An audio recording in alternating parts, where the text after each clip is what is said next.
قرآن میں ہے کہ اللہ اور رسول کی اطاعت کرو اور اگر اختلاف ہو جائے تو اسے اللہ رسول کی طرف لوٹاؤ. اہل حدیث کہتے ہیں کہ ہم برحق ہیں اس آیت کی روشنی میں. تم لوگ امام ائمہ اربعہ کی طرف پھیرتے ہو, ہم اللہ رسول کی طرف اختلاف کو پھیرتے ہیں. یہ آیت پڑھی جاتی ہے یا ایھا الذین آمنوا اطیعوا اللہ واطیعوا الرسول فإن تنازعتم فی شیء فردوہ الی اللہ والرسول. اے ایمان والو اللہ رسول کی وأولی الامر منکم, آگے الفاظ میں بھی اللہ اس کے رسول اور اولو الامر کی اطاعت کرو, اور اگر تمہارا اختلاف ہو جائے تو پھر اس کو اللہ اس کے رسول کی طرف لوٹاؤ. تو وہ کہتے ہیں دیکھو جب آپ کا کسی مسئلے میں اختلاف ہوتا ہے تو بجائے اللہ رسول کی طرف لوٹانے کے آپ امام ابو حنیفہ کی طرف یا امام شافعی کی طرف لوٹا رہے ہوتے ہو. یہ ایک آیت پیش کی جاتی ہے. اس کا جواب یہ ہے کہ قرآن مجید نے جو حکم دیا ہے نا کہ ایمان والو جب تمہارا کسی مسئلے میں اختلاف ہو جائے تو اللہ اس کے رسول کی طرف لوٹاؤ. تو مجھے ایک بات بتاؤ, اللہ سے مراد قرآن ہے اور رسول سے مراد حدیث ہے. تو قرآن کی ایک آیت مراد ہے, یہ ساری آیتیں مراد ہیں, پورا قرآن مراد ہے؟ بولو نا. اس طرح ایک حدیث مراد ہے, یہ ساری حدیثیں مراد ہیں. پھر اس میں صحیح اور ضعیف حدیث میں فرق بھی کیا جائے گا یا ضعیف اور حدیث کا صحیح کا فرق کیے بغیر لوٹایا جائے گا. تو تمام پورا قرآن اور ساری صحیح احادیث کا علم, اس کو علم کامل کہتے ہیں.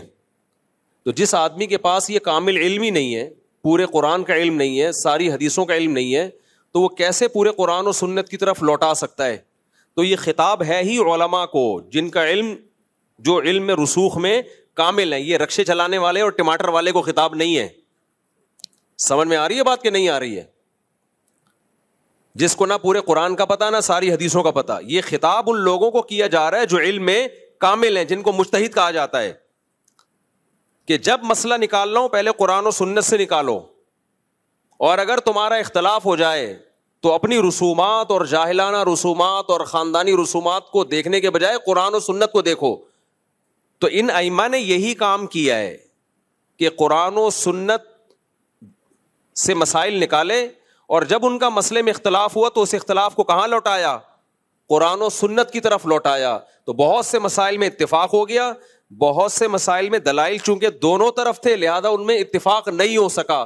اب ان کو دوبارہ قرآن و سنت کی طرف تھوڑی لوٹایا جائے گا, وہ اختلاف باقی رہے گا.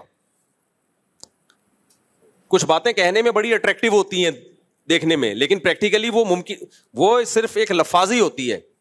امام ابو حنیفہ امام شافعی نے یہی تو کیا ہے کہ جب ان کا کسی مسئلے میں اختلاف ہوا تو کہاں لوٹا دیا؟